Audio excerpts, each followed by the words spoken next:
بیادارا این جای شیشتن است. کلان آدما همیشه ما چی وقت فرهنگ شهرنشینی را یاد خواب گرفتیم ها؟ بیادر به خیالم که نواز خارج آمدی. آب و هوای خارجی ده سرته چطور؟ راست میگه. دیگو بخارم کتیت ناوردی و فرشم نداری. آها دیوانه شدیم که همه چیز کت خود بگیرم. تا وزیر اکبر خان میرم ایرات مزار خود چکر نمیرم. بیادر ما هم ایرات و مزار نمیریم. شارینه و کار داشتیم اما از ده سیرابندان مجبوری تو کنیم.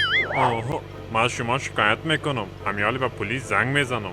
کمی بیشتر کم در امبولانس یک مریض از دست رابانی وفات کرد. چوب باشین چی گپ شده که غال مغالتان میبره؟ اگه آمدم خودتان میفهمین که دو لغت سرک میکشید.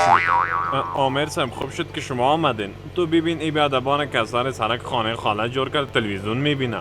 چوب باش نشمک باز غال مغالتان نبره. تا 47 ساعت دیگر را خود خلاص. من میگم قربان آدمای هوشیار. آفرین بگم چایکتان بخورین سریال ببینید. از خود لندغر نسازید و راه ها را برای مردم بیچاره نبندید و مثل قلندر نباشید.